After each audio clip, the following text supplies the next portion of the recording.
Good afternoon, students. Welcome to mock test paper counseling session for CA Final Paper 3 Advanced Auditing and Professional Ethics subject. And today, I am your mentor, CA Karuna Bhansali. I will be taking you through for this mock test paper counseling session. I will be guiding you wherever you feel you need any help and support for auditing subject. So students, let's start with a quote that good planning without good working is nothing. So our schedule our studies in such planned manner that when we work out that we get success. So plan your work and work your plan. William Arthur Ward told us 4 steps for achievement. That is, one is plan purposefully. I'm repeating, plan purposefully, prepare prayerfully, proceed positively, and pursue persistently. So these 4 steps are very important steps for achievement. That first you plan, that should be purposefully. Then you are preparing according to your plan, and it should be prayerfully, means with full dedication, with full concentration. Then proceed positively. There are many hurdles, but then you have to proceed it positively and pursue persistently. Then definitely achievement of our goal will be there. Maybe sometimes we have some experience of failures. Then never let success get to your head and never let failure get to your heart. Just because you fail once does not mean you're gonna fail at everything. So plan your work and work out on your plan, and don't forget about these 4 steps which we need to ensure that yes, we have to achieve whatever is our target. So accordingly we will be planning and going in that direction. So friends, let's start our session. Because we have got how to plan preparation for paper 3, how to prepare, then how to learn and present audit paper. So this kind of queries we are getting on regular basis, and today also we got this queries. So we will start with our paper pattern. Then what is our skill wise, section wise weightage, how we should plan, how we should pursue, and then we'll be covering our mock test paper. So let's start.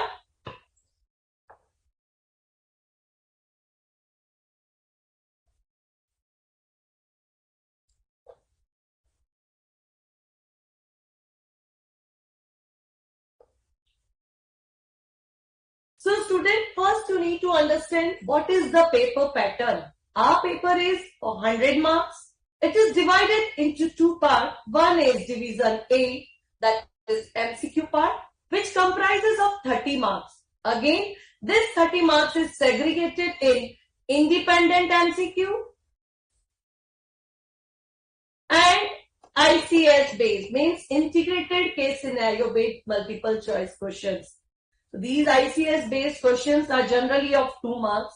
So our MCQ based paper, which is of 30 marks, is divided into 2 parts. One is independent, and independent is again maybe knowledge and comprehension based, application and analysis based, or of course evaluation and synthesis based.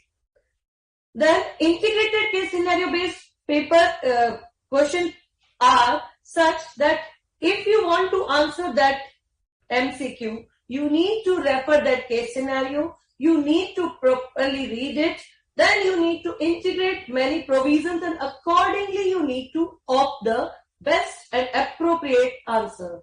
So our division A is of 30 marks, and now coming to division B, that is descriptive question part, where one question is compulsory question, that is question number 1 and is having of 14 marks. Then we have question number 2 to 6. These are optional questions where you can leave one question and you have to attend 4 out of 5 questions of 14 marks each. So in total, if we see 30 marks MCQ, then 1 compulsory question and 4 other questions, means 100 marks paper. Now for this paper, we have prescribed section wise and skill-wise weightage. So what is our section-wise weightage? Our syllabus is divided into 5 sections. That is 1, 2, 5. And for each section, there is specifically prescribed weightage. For section 1, it is 25% to 40%. Student, you see, if the paper is of 100 marks, then this section 1 is comprising of 25 to 40 marks. Okay, so minimum 25 marks are prescribed for this section 1, and this section 1 is based on auditing standards, guidance notes. So you see, our auditing standard chapter means we are covering all 36 standards here, 3 guidance notes which are applicable for your May 22 examination, then audit planning, strategy and execution. Of course, it's also interlinked with auditing standards. Then risk assessment and internal control. Again, we are having essay 315 here in risk assessment. Then special aspects of auditing in an automated environment and audit report. Audit report is very important. Essay 700 series is covered here. So for section 1, I am repeating, minimum marks prescribed are 25. So it's very, very important section.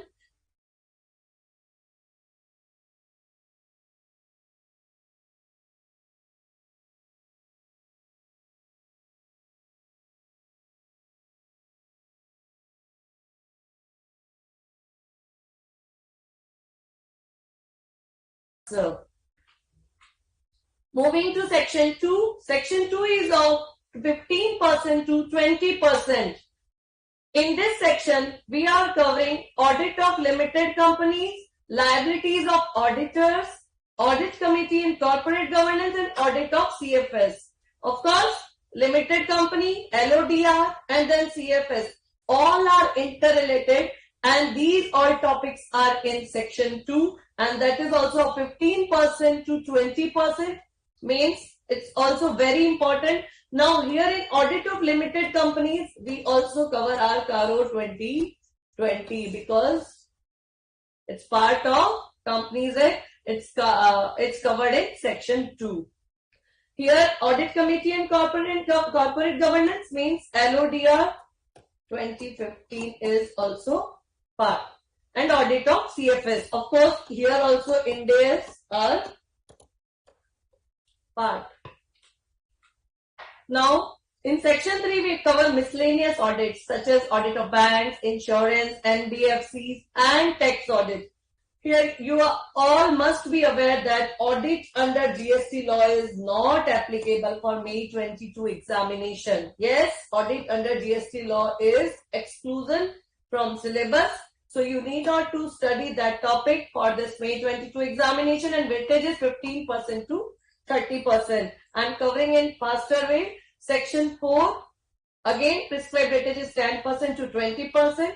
And here we are covering audit of public sector undertakings, internal audit, management and operational audit, due diligence, investigation and forensic audit, and peer review and quality review. And coming to last section, last but not least, here you see prescribed weightage is 10% to 15%, and minimum 12 to 18 marks questions are there. And professional ethics is very, very important. Here we are covering code of ethics with special reference to relevant provisions of CA Act and regulations. So these are 5 sections, and for these 5 sections, we have prescribed weightage 25 to 40%. Means you should not ignore very important portion, that is auditing standards, and you have already understand and learn at intermediate level. Then 15 to 20% for company audit part. That is also not very new for you. Then second part, that was section wise weightage, and here we are discussing skill wise weightage. For your syllabus, 3 types of skills are prescribed. One is knowledge and comprehension based, means knowledge based questions are there. Second is application and analysis based, means application and analysis means you need to apply the provision, analyze the situation, and accordingly you conclude that. And evaluation and synthesis. Here evaluation and synthesis means there are more than one provision or more than one situation where you need to evaluate and accordingly you need to conclude. So for that, minimum prescribed weightage is 20% to 35% for knowledge and comprehension. For application and analysis, that is 45% to 70% paper is application and analysis based, and 10% to 20% is evaluation and synthesis based. So I have already explained what is evaluation and synthesis, that is integration, analysis and application of various legislative provisions. For application and analysis, we will apply the standards, guidance notes or sections or any legislative provisions, and accordingly we will analyze the situation and then accordingly we will conclude it. And for comprehension and knowledge base, students are required to explain, define, describe, distinguish or state certain topics or subtopics. So here testing is only for your knowledge. So this is our section wise and skill wise weightage. Now another important part is students generally ask what is applicable, what is not applicable. So student, for May 22 examination, cutoff date for any legislative amendment is 31st October 2022. Means the amendments which took place till 31st October are applicable for your May 22 examination. Then CARO 2020, which is notified by MCI, is applicable for May 22 examination. Then revised statement on peer review. Again, it is revised and it is covered in a study material, is applicable for May 22 examination. Professional ethics, of course, it is based on Code of Ethics 2020. So that is also applicable. And one more important thing, that central government made certain amendments in Schedule 3 with effect from first day of April 2021 are again applicable for May 22 examination. These amendments are already being covered in a study material. So students, list of pronouncement you must have seen. It's uploaded on ICI website. For each and every examination, there is separate list of pronouncement or list of applicability where we mention which of the statements and standards are applicable for your examination. Like earlier 800 series, SAE, SRE, SRS were applicable for CA final, was part of CA final curriculum. Then it is excluded. So for May 22 examination, again we have SQC 1, SA 200 series, SA 300 series, SA 500 series, SA 600 series and SA 700 series is applicable for your May 22 examination. So in total there are 36 standards. Then guidance note on audit under section 44 AB of the Income Tax Act, audit of banks, and on audit of internal financial control over financial reporting is applicable for your May 22 examination. Now what is non-applicable? What is not applicable? So GST audit is not applicable for your May 22 examination. I already told you SA 800 series, then SRE, SAE and SRS are not applicable for your May 22 examination. And these 13 guidance note and code of ethics publication is excluded for your May 22 examination. Now, one question which is generally asked by the student, that how to plan, how to prepare, how to write engagement and quality control standard based question. So students, first you need to carefully understand what are the basic concepts which are discussed in engagement and quality control standards. Don't worry looking at the bulkiness of our material. Just think that yes, you would be chartered accountant, and after becoming chartered accountant, you are going for audit. Now you are auditor, and it is very important to ensure the compliance of engagement and quality control standards, not only in companies where you need to report about the compliance, but also it is very, very important to understand. So because basic concepts are described in our engagement and quality control standard, how to maintain the quality, how to document, how we should obtain audit evidence. So very important you understand carefully basic concept and structure of auditing. Then only you'll be gaining the depth knowledge of the subject. And for that, of course, you will say that standard is very vast, how to read, it is very bulky. So I am saying if you are not able to read the whole standard, because the standard is divided into two parts. One is bare standard and second is application and explanatory material.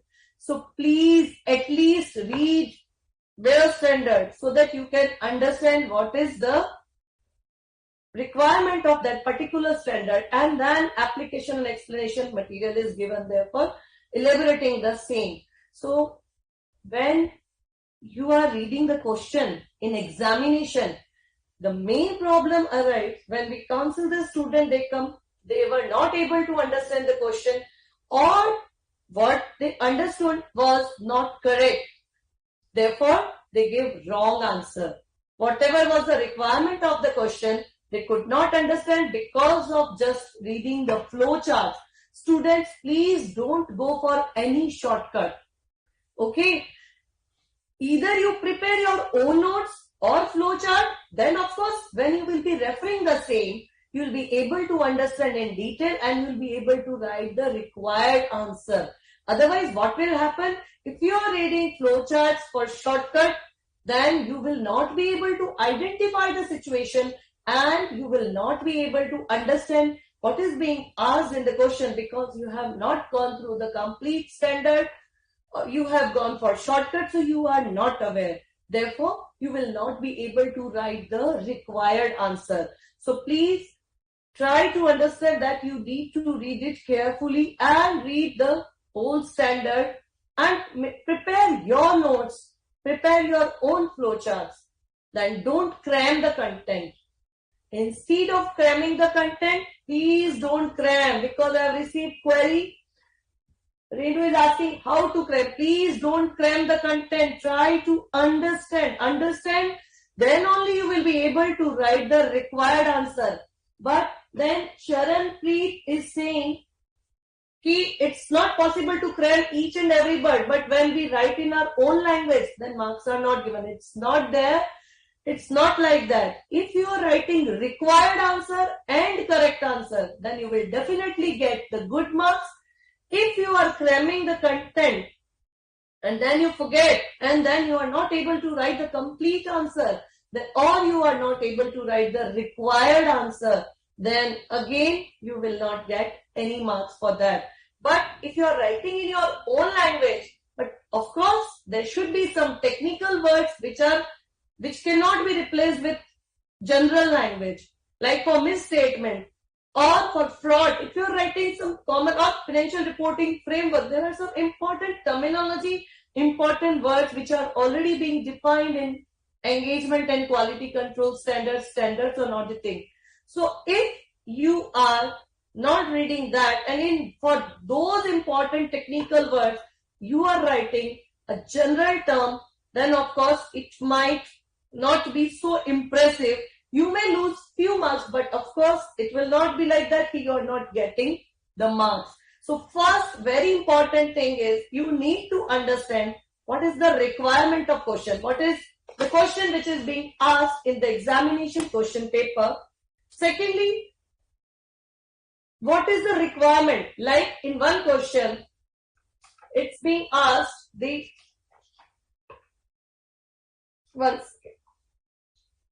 like in one question, the question is based on essay 705, right? For framing of opinion, drafting of opinion, basis of opinion, and student what they are writing, they are discussing kind of opinion and they are not able to give proper conclusion part. So here they will miss and they will lose the marks. Okay. So you need to understand the requirement of the question. Requirement is very, very important. So once you understand what is the requirement, what is being asked, question में क्या पूछा गया है, then which standard will be applied in that situation, which standard deals with that. अरे आप auditor बन गए हैं, you are there for audit, then you need to understand कि कौन सा स्टैंडर्ड यहाँ अप्लाई करना है. then you will be applying that particular standard.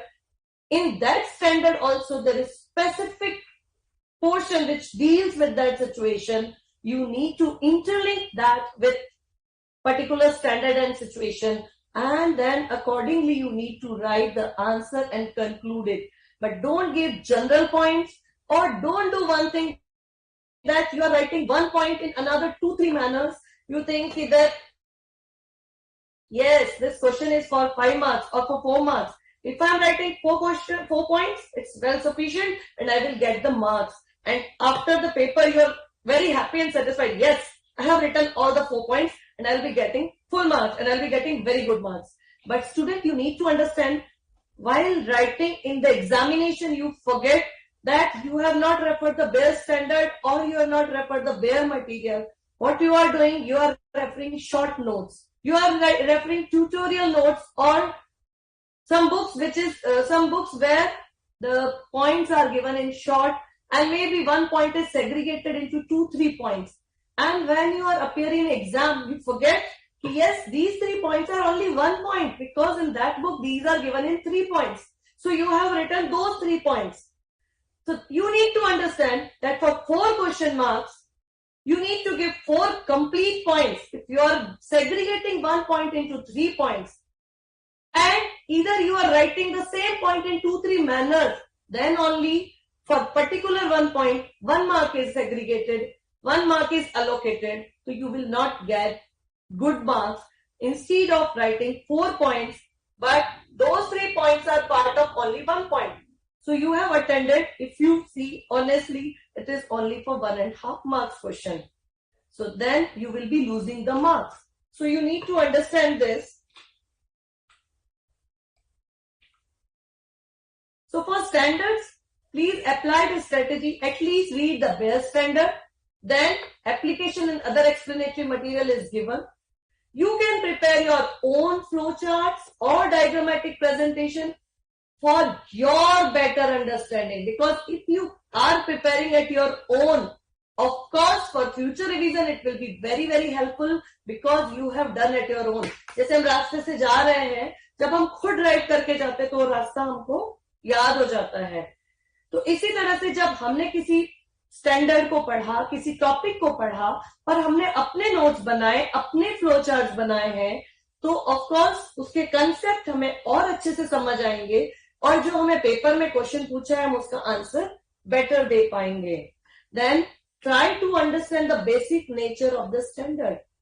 तभी आप समझ पाएंगे कि वर्किंग सिनेरियो में ये स्टैंडर्ड हमें किस चीज के लिए गाइड करता है और अकॉर्डिंगली हम उसको अप्लाई कर पाएंगे. Right, like SA 200 general principles की बात कर रहा है, SQC 1 क्वालिटी कंट्रोल की बात कर रहा है. सो बेसिक नेचर जो है स्टैंडर्ड का वो अंडरस्टैंड करने की जरूरत है. Looking at your queries.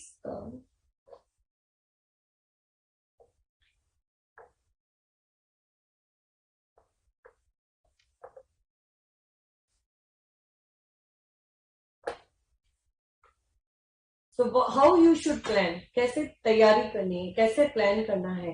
You should study the standards, guidance note in integrated manner. And what should be your objective? Yes, to gain ability in working scenario. Yes, in working scenario, we will be able to apply that knowledge. We will be able to apply that standards, provisions, guidance notes, and legislative provisions.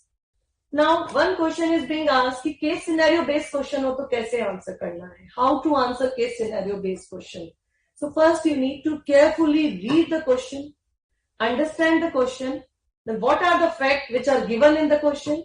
So analyze the fact of the case, then interlink it with reference of provision of standards or guidance note, and then after applying the provision in the given situation, you need to give conclusion. Please don't forget that you have to conclude also.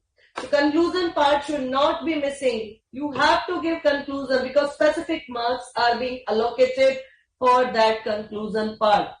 Now, one question which student asked me that there is one question based on Companies Act 2013 and regarding this appointment qualification part. So in one question there are three subparts. In one subpart, the shareholding point is being discussed, that face value 2 lakh rupees share is held by the auditor. Then second is about this guarantee part, and third is another provision. So one student is asking that whether we can do that key all three provisions we give in the beginning of the question and then we give conclusion. No. Since it is not related to one provision, there are three different provisions are applicable. So you need to write all the provisions separately along with that fact of the case, then provision, and then interlink it. And accordingly, you need to conclude that case scenario based question, right? How to answer application based question? For application based, you need to understand what is the requirement of the question. Means it might be given as comment, analyze, advise, discuss, or disclose, how it will be. Okay, so you need to check what is the requirement, and according to that requirement you need to give your comment. You might have seen that for professional ethics chapter, many times it is being asked, comment with reference to the act. If theoretical question is being asked, then follow the instructions given in the previous, which are discussed here. And then if practical question of framing of opinion based question is asked in the paper, then you need to give explanation also if required. Then you need to draft the opinion, and of course you have to give basis for opinion para also as required in the question. You need to check what is the requirement of the question, what is being asked. So according to that you need to give explanation. Then you need to draft the opinion, and of course for that you need to practice a lot for drafting of opinion. Nowadays there are many questions are being asked which are about the formation of opinion, drafting of opinion, and basis of opinion para. So you need to practice for that. So with this, I think most of the queries are being resolved, and now we are moving to our mock test paper. Mock test paper series 1.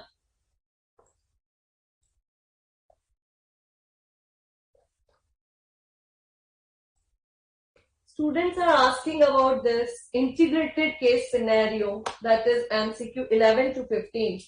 You see, I discussed with you pattern of the question paper, that I told you that division A is MCQ based 30 marks, where you see 10 questions which carries 1 mark are independent MCQs.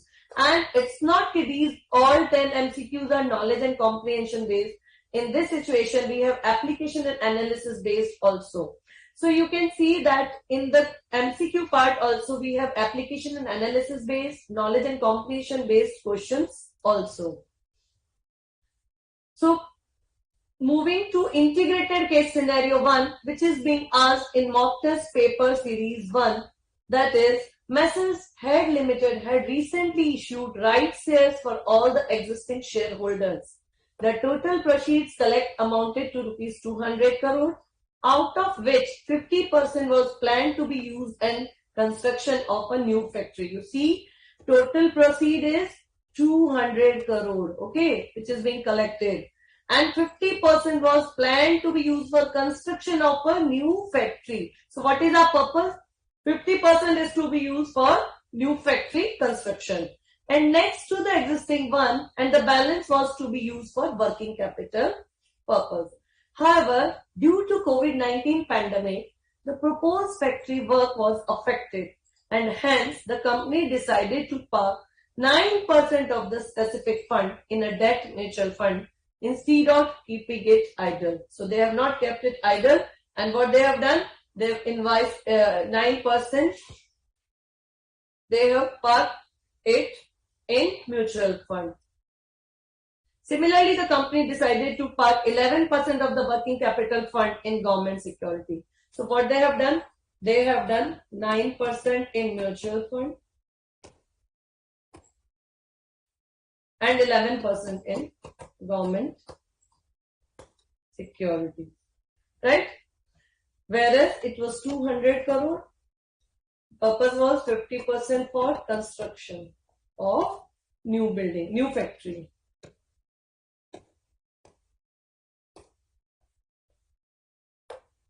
Messrs. Lag Limited, an unlisted associate entity of Head Limited, had similarly raised fund through qualified institutional placement and used the fund fully for the specified purpose. The auditor of the Lag Limited, Mr. G, partner of Messrs. GK and Associate, and the auditor of Head Limited, Mr. Q, partner of Messrs. CYQ and Associate, suggested that they shall mandatorily disclose the detail of utilization of fund. Details of utilization of fund as per SEBI LODR Regulation 32. However, Mr. C, one of the partner of Messrs. CYQ and Associate, argued that there is no need to report the above matter under CARO 2020. The argument had spoiled the relationship between the two partners, as a result of which Mr. C decided to quit from the partnership. So what Mr. C decided? He quit from the partnership and started his own practice. Now it's turning into different situation. So Mr. C then decided to induct Mr. J, a newly qualified chartered accountant. Mr. J is entering now as a partner in his firm. After this, the firm got an audit assignment from Messrs. Bank Limited. Mr. C, they got audit assignment from Messrs. Bank Limited.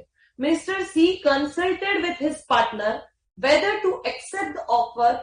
Mr. J told that he has a loan amounting to 75% of FD against fixed deposit of 6.8 lakh.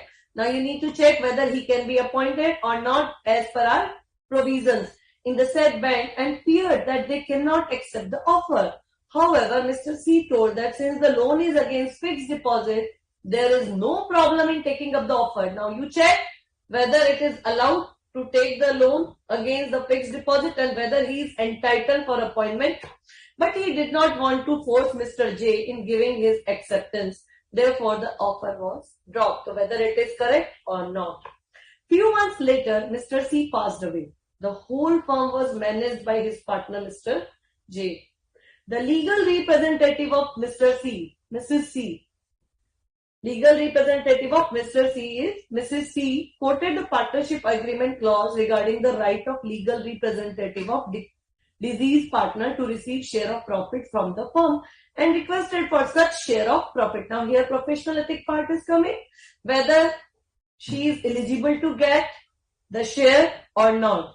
However, Mr. J informed that there is no such provision as per the Chartered Accountants Act and denied to share any profit revenue from the firm. Agitated by the decision of Mr. J, Mrs. C filed a complaint with the Institute of Chartered Accountants of India against Mr. J. Now this is the integrated case scenario where we are having CARO applicability, we are having LODR, means CARO is there, LODR is there, then eligibility of auditor, and we have professional ethics part also. So these topics are to be seen in integrated manner, and accordingly we can see the multiple choice question which are being asked. So 11 number MCQ is the advice of Mr. Q correct in case of Head Limited? If yes, what are the details which need to be disclosed by the company? Now, for this multiple choice question, we need to go back to the case scenario. And what was the advice of Mr. Q? So, Mr. Q, what did he say?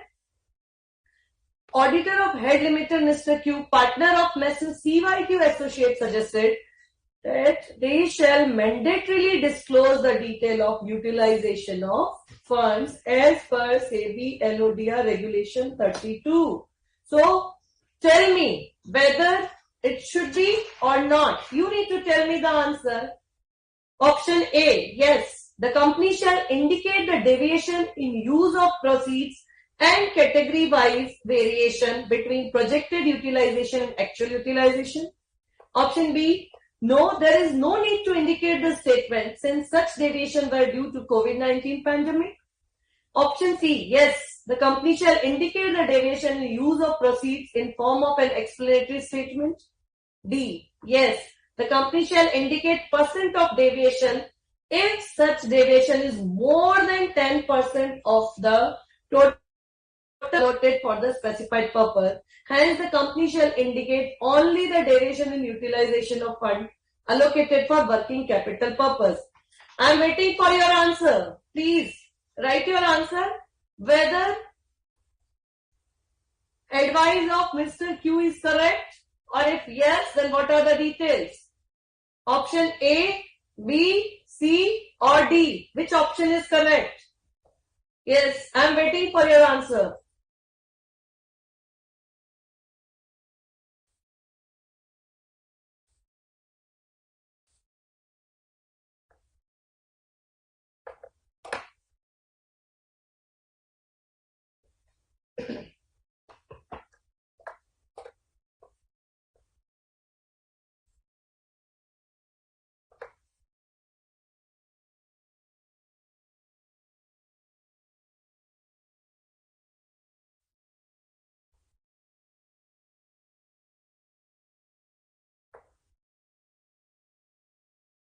Yes, option A is the correct answer. Yes, the company shall indicate the deviation in use of proceeds and category-wise variation between projected utilization and actual utilization. Now, student, where it is being discussed? It is discussed in our chapter Audit Committee and Corporate Governance, LODR, that is Regulation 32 and Part C of Schedule 2, where the provision is given that the listed entity shall submit to the stock exchange the following statements on a quarterly basis for public issue, right issue, and preferential issue, etc. So what they need to indicate? They need to indicate deviation, if any, and then also they need to indicate the deviation in use of proceeds and category-wise variation between projected utilization and actual utilization. So option A is correct answer. Question number 12. In case if Head Limited is to report the deviation in use of funds, at what interval should it report the same? I already told you the answer when I was telling you about this Regulation 32. The listed entity shall submit to the stock exchange following statement on a quarterly basis for public issue. So what will be the answer? Every quarter. So answer is C, that is every quarter. Then our 13th question is based on CARO 2020. Assuming yourself as the auditor of Head Limited, what would be your stand on reporting the deviation in utilization of fund under CARO 2020? Yes, you need to tell me. Option A, there is no need to report the matter under CARO since such deviation were due to COVID-19 pandemic. That is exceptional situation. Or the matter should be reported under CARO under clause 11A or clause 10 or clause 16B. Yes, I am waiting for your answer, students. What should be the option? A, B, C or D?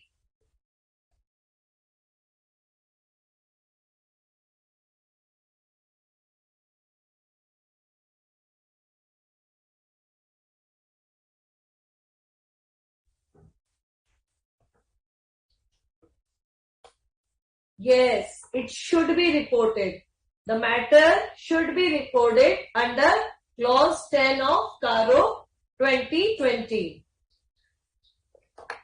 Moving towards question number 14, MCQ number 14. In the above case, is the act of Mr. J to deny share of profits to legal representative of Mr. C is correct or not? Whether Mrs. C can get the share of profit or not? Yes, you've already done it. You can tell Mr. J has no right to deny the share of profit. Since it is given in the partnership agreement, the relevant provision to be considered here is clause 2, part 1 of first schedule of C Act. Option B, Mr. J has all right to deny the share of profit since it shall lead to professional misconduct, and the relevant provision to be considered here is clause 2. Now you see, in this MCQ, we have A and B. In both the MCQs, we are having clause 2 of part 1 of first schedule, right? Clause 2 of part 1 of first schedule of CA Act. But in option A, there is one condition, which is Mr. J has no right to deny. Whereas in B option, it is given Mr. J has all right to deny. So you can see there are two provisions. One is two conditions. One is whether J is correct in denying or not. Second is where it is, in where what are the relevant provisions. So of course, Mr. J has no right to deny because Mrs.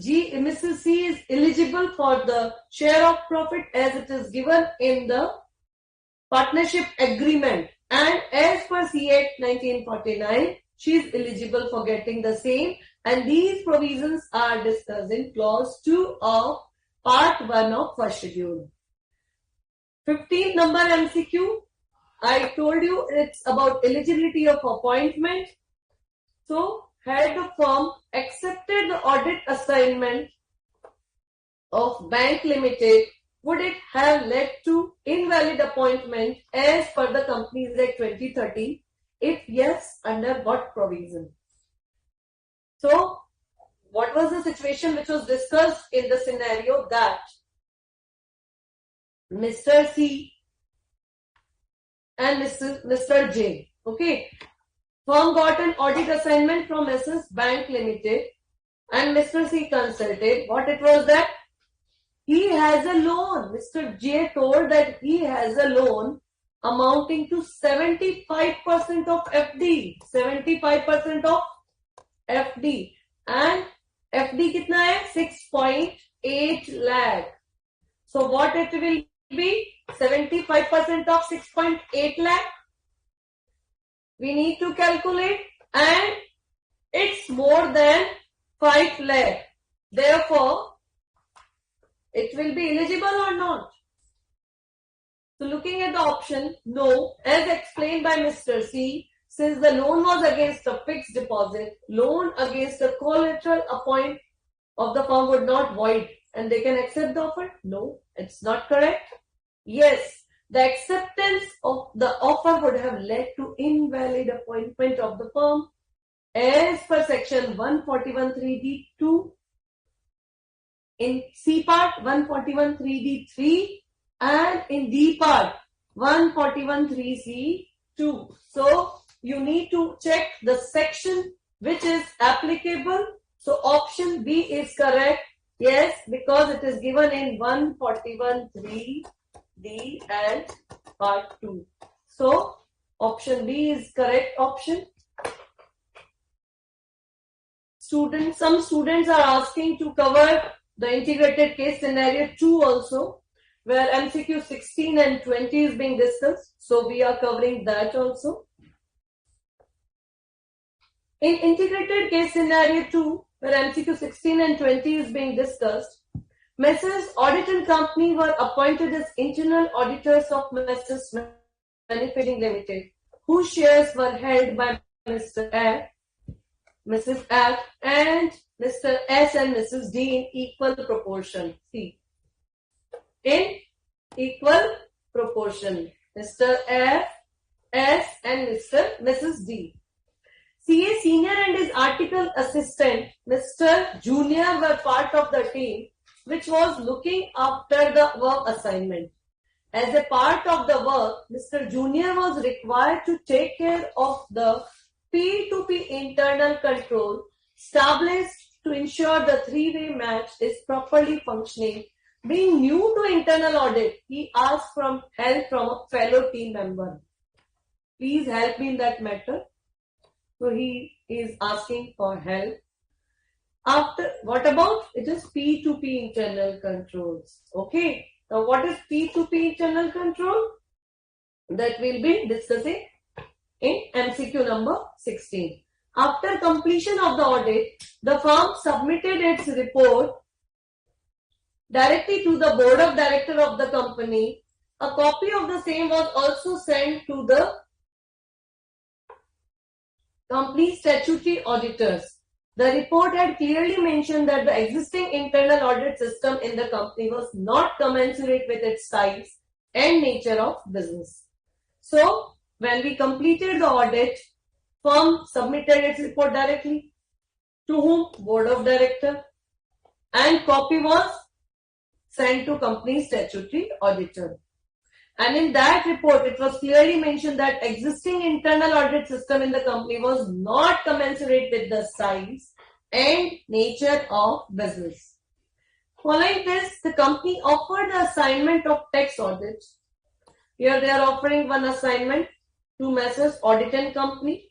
All the partners were happy to accept the offer except CNU. CNU was not happy. Who was he? He was an ex-articled assistant and newly inducted partner of the firm. He was of the opinion that if the above offer was accepted, it would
So, after the above incident, CNU resigned from the firm and started his own practice as the sole proprietor few days after the resignation of CNU. And two events happened, very important. One is, audited company had advertised the changes in partnership of the firm by limiting the ad to a bare statement of fact and consideration given to the appropriateness of the area of distribution of the magazine, and CNU issued a classified advertisement in the newsletter of the institute for seeking partnership. The ad contained his name, phone number, and address of social networking sites. So you need to check whether it is allowed or not, right? So this we can interpret after reading the case scenario that there might be questions based on professional ethics in this situation. Then coming to MCQ number 16, where assuming yourself to be a fellow team member, you are a fellow team member of Mr. Junior, explain him what is a three-way match internal control involved in P2P process. So here we have A, B, C, D, 4 option. 1, matching of purchase order, sales order and invoice raised to ensure all ordered quantity of intended goods have been invoiced and proper control over quantity of inventory is maintained. Option B, purchase order is being removed, matching of sales order, goods delivery note and invoice to ensure all ordered quantity of intended goods have been delivered and invoiced accordingly. Option C, matching of sales order, invoice and payment receipt, detail to ensure all ordered quantity of intended goods have been invoiced and payment for the same is received. Option D, matching of purchase order, goods receipt note, GRN and invoice to ensure all ordered quantity of intended goods have been received and invoiced accordingly. You need to tell me that you are fellow team member of Mr. Junior. Now what is three-way match internal control which is involved in P2P process?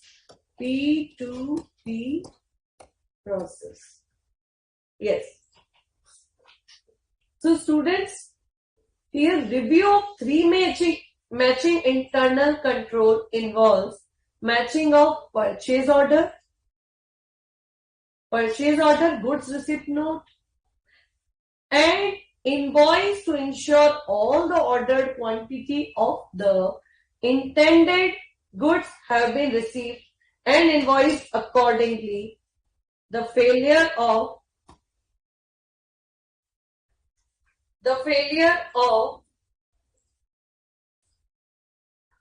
internal control may involve over-invoicing, overpayment, non-receipt or under-receipt of goods. So, for three-way, we need to check. Internal control involves matching of purchase orders, right? Here also it is given purchase order. So, option A and D, two options. It is comprising of purchase order. Then GRN, goods receipt note. So in A, GRN is not given. In B, it's given. Then next part is invoice to ensure all ordered quantity of the intended goods have been received and invoiced accordingly. So the best appropriate answer and correct answer is option D. Now in question MCQ number 17, assuming yourself the statutory auditor of the company, would you need to mention about the details in the internal audit under CARO 2020? If yes, under what clauses should it be mentioned? So you need to see where we need to write about it. Under clause 14 of CARO 2020, or need not be reported under CARO but under emphasis of matter para as per as 706, or it should be reported under clause 18 of CARO 2020 or clause 15 of CARO 2020. So where you will report it as in CARO 2020. So student, you must have read the CARO 2020 very carefully. In that, clause number 14 is whether the company has an internal audit system commensurate with the size and nature of its business, and whether the report of the internal auditor for the period under audit were considered by the statutory auditor. So in clause 14, these two, A and B, are given. So option A is correct because it is discussing about clause 14 of CARO 2020. So here, I think you got the answer of your query, Rasha Haris. That should we write the clause number in tax audit report as well as in CARO 2020? I want to say, like in this multiple choice question, we are having reference of clause number. So if you see, it's clause 14, clause 18 and clause 15. So if you are not aware of clause number, you will not be able to mark the correct answer. Second thing, जैसे हम अगर कहीं कोई बात discuss कर रहे हैं या कोर्ट में कोई केस है या कहीं पे भी हम अगर किसी कोटेशन को या किसी बात को जब हम कहते हैं तो अगर वहां रेफरेंस है तो उसकी वेटेज हमेशा ज्यादा होती है. अगर हम जनरल कमेंट्स देते हैं तो उसकी वेटेज हमेशा कम होती है. तो at CA final level where professional knowledge is required, it's always good to quote the paragraph, a clause number, whether it is tax audit or CARO 2020, or to quote standard number in case of standard based question. If it is based on Companies Act 2013, it's always good to mention section number. So you need to develop this habit that yes, when we are reading the provisions, we are learning the clause number simultaneously. For that, I already told you many times the strategy that on first day you can read 5 clauses. Remember, learn, understand, and then you can solve the questions based on those 5 clauses. On next day, you can revise those 5 clauses and again learn next 5 clauses. So in that way, when your all clauses will be done, for the clauses which you started on first day, there will be 3 to 4 revisions for that. So it will be memorized, it will be understood, it will be set in your mind. When you will be reading that question, you will be able to apply the clause number. Okay. So please develop to learn understand the clauses and learn it with the number. Like if I call you with your name, okay, then of course there will be better impression. So in same way, if you are writing any answer, then you should refer the section or relevant clause or relevant engagement and quality control standard reference.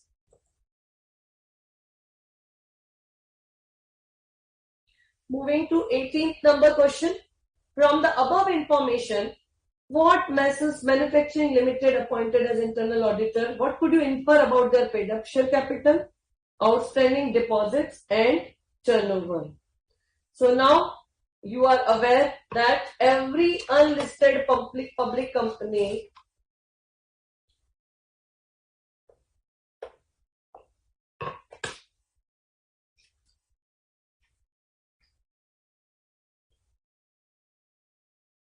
first for answering this question, keep in your mind Rule 13(1)(a) of Companies Accounts Rule 2014. Okay, wherein internal auditors shall be appointed by such class of company if it satisfies any of the following conditions. So what are the conditions? Because for answering this question, you should be aware of the conditions. Okay, so for every unlisted public company, paid up capital share, what is prescribed is 50 crore rupees or more.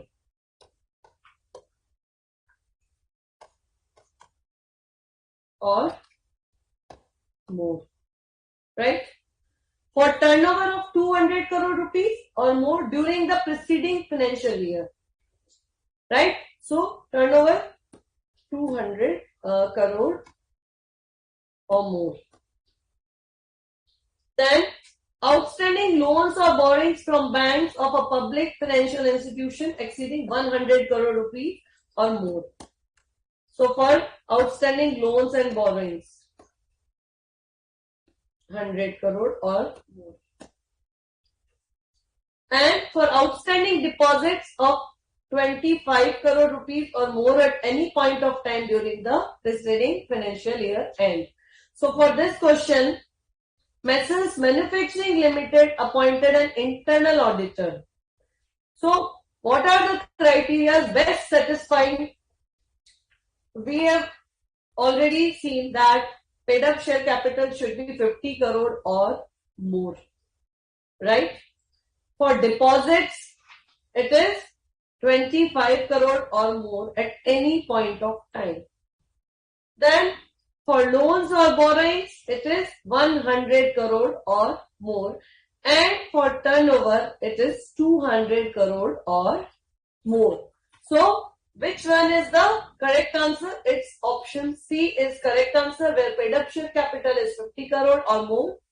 Outstanding deposit is 25 crore or more and turnover is 200 crore and more. If we want to add, we can add loans and advances from bank or public financial institution. For that, limit is 100 crore rupees or more at any point of time during the preceding financial year, right? Question number 19. Will accepting the tax audit offer lead to professional misconduct? If yes, under as per which clause? So, whether it will lead to misconduct or not. No, there will be no professional misconduct on the firm if it accepts the offer. Yes, by accepting the offer, the firm will be guilty of professional misconduct as per clause 4. Yes, of part 1 of second schedule. Yes, by accepting the offer, the firm will be guilty of professional misconduct as per clause 12 of part 1 of first schedule. And yes, by accepting the offer, the firm will be guilty of professional misconduct as per clause 2 of part 1 of second schedule. Read along with the council guidelines. So, in clause 4, if he expresses his opinion on the financial statements of any business or enterprises in which he, his firm or a partner in his firm has a substantial interest, will be deemed to guilty of professional misconduct. Then, but internal auditor not to be the tax auditor simultaneously, because he is already internal auditor. So, an internal auditor of an SSC, whether working with organization or an independent practicing chartered accountant, irrespective of being an individual chartered accountant or a firm of chartered accountant, cannot be appointed as its tax auditor. So, he is already internal auditor, and if accept the tax audit, then yes, by accepting the offer, the firm will be guilty of professional misconduct, and this situation is discussed in clause 4 of part 1 of second schedule. Read with council guidelines. So correct option is option B. MCQ, last MCQ of this integrated case scenario, where both the situation which we discussed earlier are given, and what are those situations? Messrs. Audit and Company had advertised the changes in partnership of the firm by limiting that to a bare statement of facts and consideration given to the appropriateness of the area of distribution of the magazine.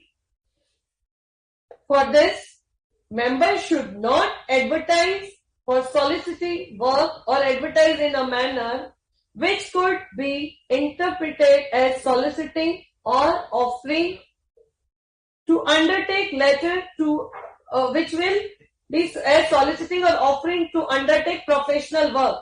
They are also not permitted to use the less open method of circulating letters to small field of possible clients.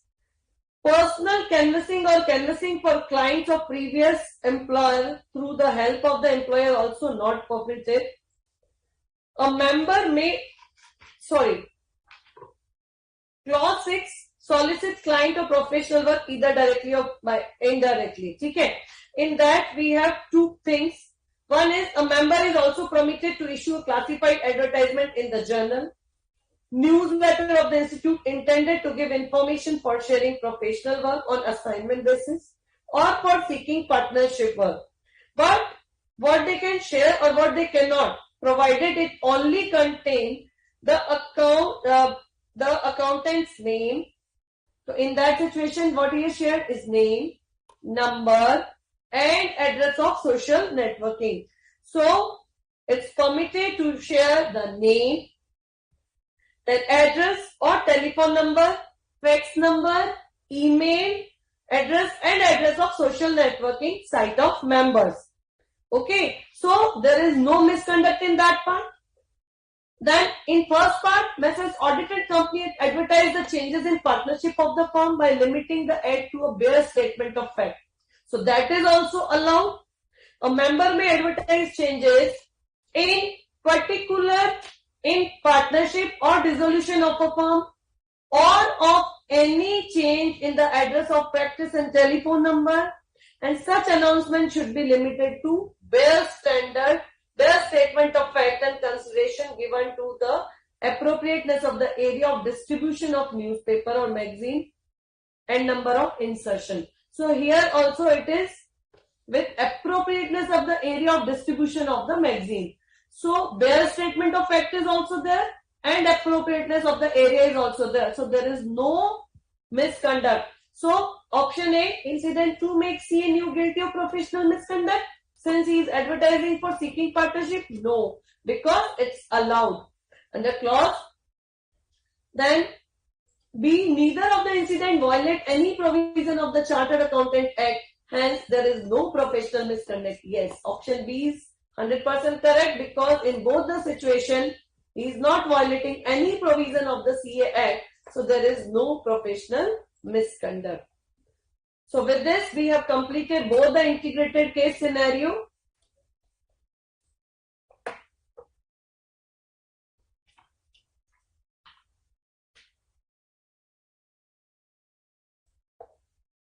So, now moving to the question.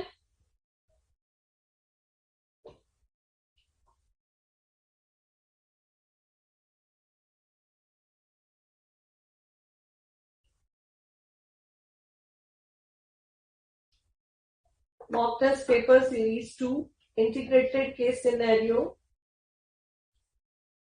1. While preparing the financial statement for the year ended on 31st March 2022, ABC Limited, a listed entity, provided the below information. These are the financial statement.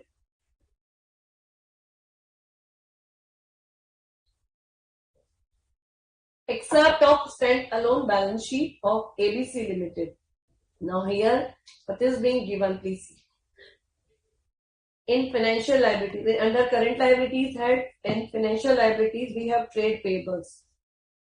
It's given in note number 10. Total outstanding dues of micro enterprises and small enterprises, 300 as on 31st March 22.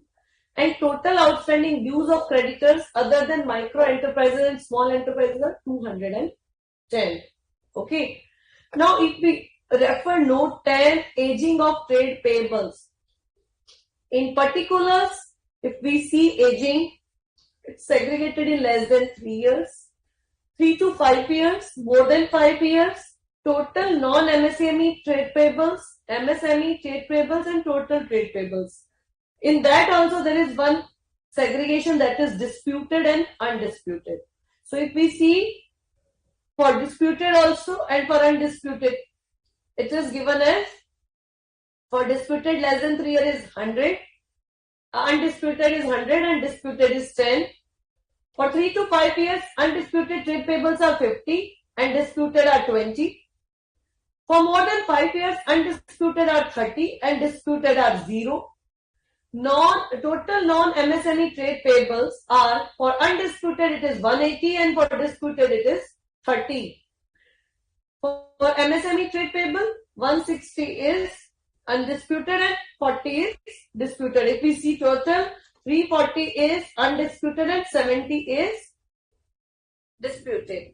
Now, refer to additional information.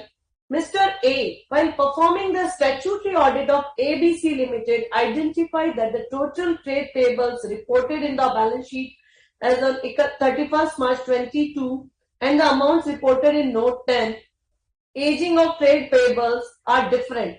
Upon inquiry, management informed that the difference between both amounts is the intercompany trade payable, which is eliminated as part of consolidation adjustment. So whether we can consolidate or not, right? Hence, there was no requirement to show intercompany trade payables in the aging schedule. Mr. A accepted the explanation and did not perform any further procedure to validate the explanation. Now, you need to check first thing whether it is allowed to consolidate, to do consolidation adjustment for intercompany trade payables in the aging schedule. Second, whether Mr. A is correct in accepting the explanation and not doing any further procedure to validate the explanation. So we need to check both the parts. So our multiple choice questions are based on that. Then in second point, when audit committee inquired with Mr. A as to how they have verified and validated the segregation of the trade payables, Mr. A replied that they purely relied on the management representation. So whether it is correct to purely relied upon the management representation for segregation of trade payables, as there was no alternate procedure available to gather sufficient and appropriate audit evidence to validate the said information. So moreover, they informed the management that they have not qualified their audit opinion as they have relied in true faith upon management representation. So whether Mr. A is justified in doing that also we need to take care and ensure and check whether he is correct or not. So there might be multiple choice questions based on this situation. In point number 3, while performing the audit procedure to validate the trade payables aging, Mr. A identified that management has calculated the due date of trade payables from the end of 180 days from the date of transaction. Mr. A found it appropriate based on the conservative approach. In point 4, Mr. A did not qualify his audit opinion. He did not qualify on the financial statement prepared for the period ending on 31st March 22 on any ground, and also he specified that yes, the financial statement for the year ended 31st March 22 gives a true and fair view of the state of affairs of the company. Comply with the accounting standard notified under section 133 and are in form provided for the company schedule 3 of that. So here, whether it is compliance of schedule 3, whether it is given in schedule 3, yes, you can consolidate the adjustment of intercompany trade payable. So that also need to be taken care. Then, while preparing the audit report, Mr. A provided the following information in key audit matter. You must have seen in annual audit reports, annual reports of companies that there are key audit matters are being discussed. While auditing the trade payables, the auditor identified that the trade payables balance includes 100 lakh payable to the intercompany, which is aged more than 3 years. Upon inquiry with management, it was identified the same amount is not paid on account of a dispute with respect to commercial terms. So why it was not paid? Because of some commercial terms, there was a dispute. According to that, it was identified. However, no such amount was outstanding as receivable in the account statement shared by intercompany. So that is also something. The amount was already written off by such an intercompany in past year. Now, this is key audit matter, very important. Then, how our audit addressed this key audit matter, how this scam was addressed. So, what auditor has done? We have relied upon the assessment performed by the management with respect to litigation and disputed trade payable balance. What they have done? Relied upon the assessment performed by the management. Moreover, the amount is not material. According to them, amount is not material. So no further procedure other than obtaining management representation was performed on the said balance. No further additional procedure.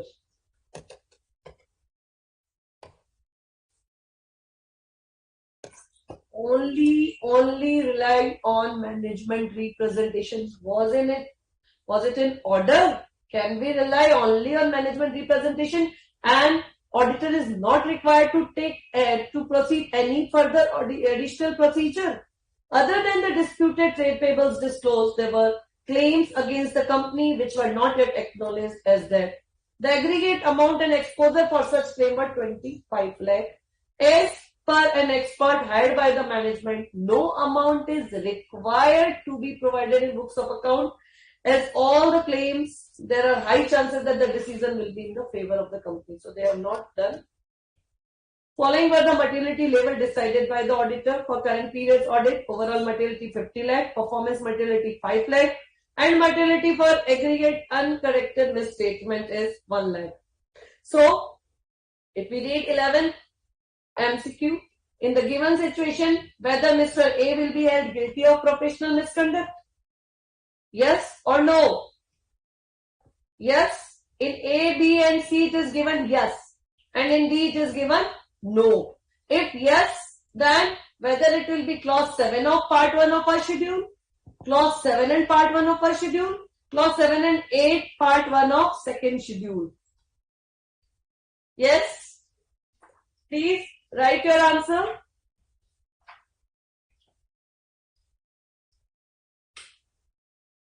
I am waiting for your answer.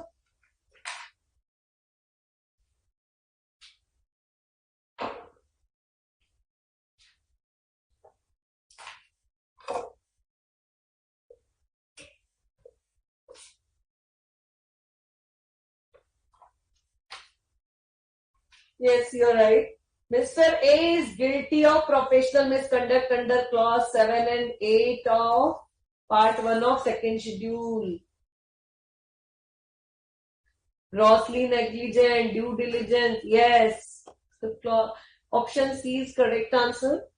Whether financial statements given in the situation are in conformation with the requirement of division 2 of schedule 3? What do you say? Yes or no? It's in conformation. Whether intercompany can be consolidated. So it's not in conformation. So option A is removed. Yes, the financial statement are in conformation with the requirement of in division 2 of schedule 3. No. No, management should have eliminated the intercompany trade payables balance from the amount disclosed in the standalone balance sheet. Can it be done? This will bring note 10 aging schedule and standalone balance sheet in alignment. No.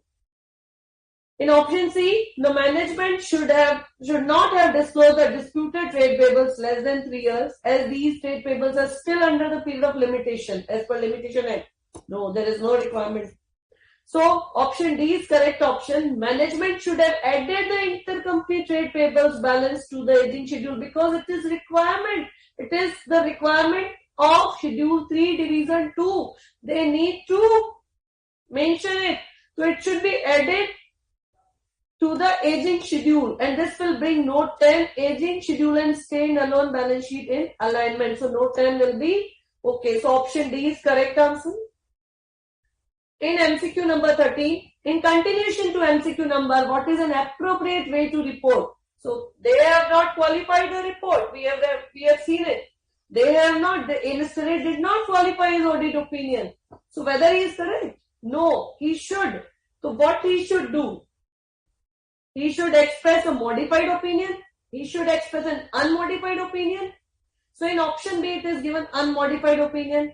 That is also not correct. In C also it is given as unmodified opinion.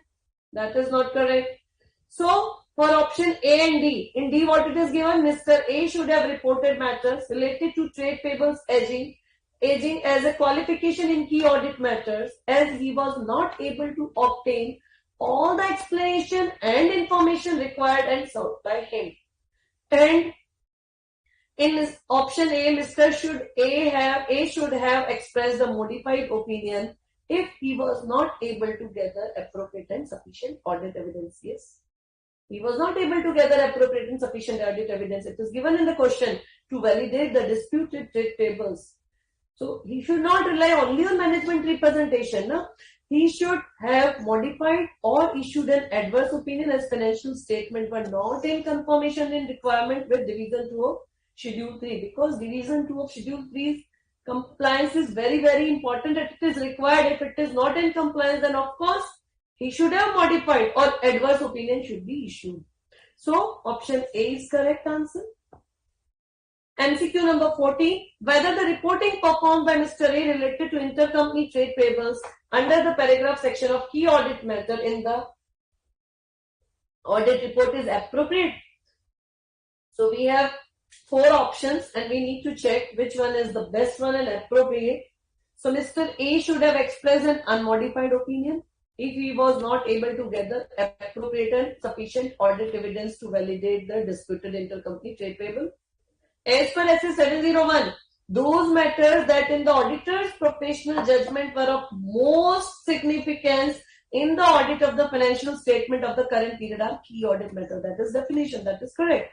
The auditor shall not communicate a matter in the key audit matter section of the auditor's report when the auditor would be required to modify the opinion in accordance with SA 705 revised as a result of the matter. Option B. Mr. A should have, so unmodified opinion is not correct. Mr. A should have expressed a modified opinion, yes. If he was able to gather appropriate and sufficient audit evidence to validate the disputed intercompany trade payables. As per SA 701, those matters that in the auditor's professional judgment were of most significance in the audit of the financial statements in the current period are key audit matters. The auditor shall not communicate a matter in the key audit matter section of the auditor's report when the auditor would be required to modify the opinion in accordance with SA 705 revised as the result of the matter. Last MCQ we will be covering in today's session is MCQ number 15, which is based on that scenario. As per the expert appointed by the auditor, the exposure for the company can be 20 lakh. As in past, in similar cases, the judgment was delivered against the company. However, the management of ABC Limited was of the view that when management has already hired an expert, then there is no need to hire another expert by the auditor. Seeking your advice. What do you think? In accordance with SA 620, whether if management has already appointed the auditor, can auditor appoint another expert? Management is already appointed expert. Auditor can appoint. The auditor shall design and perform audit procedure in order to identify litigation and claims involving the entity which may give rise to a risk of material misstatement. Also, if expertise in a field other than accounting or auditing is necessary to obtain sufficient appropriate audit evidence, the auditor shall determine whether to use the work of an auditor's expert. Hence, auditor can appoint his expert to validate the assumption and estimate performed by the management's expert. So, option A is 100% correct. In B, it is given the auditor shall rely upon the work performed by the management's expert. Management expert will be equivalent to the auditor's expert, so it's not relevant. The auditor shall not rely upon the management's expert unless he evaluates the adequacy of the expert's work for the auditor's purpose. That's true. But including the relevance and reasonableness of that expert's finding or conclusion and the consistency with other audit evidence.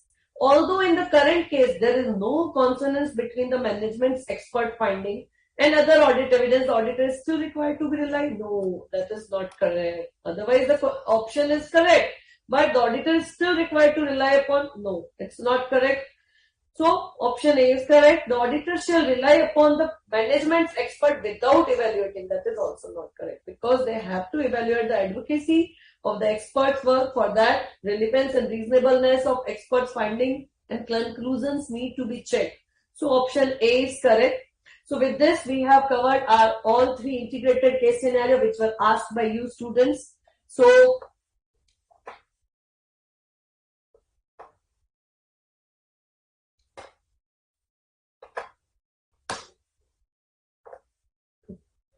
So with this, we have already covered our 3 integrated case scenario. All the queries we have already covered.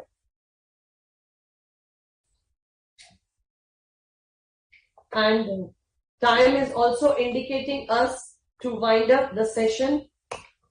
So with this, all the very, very best students, you please be prepared and be confidently try to understand what is the requirement of the question and accordingly give your complete answer, what required answer, not irrelevant answer.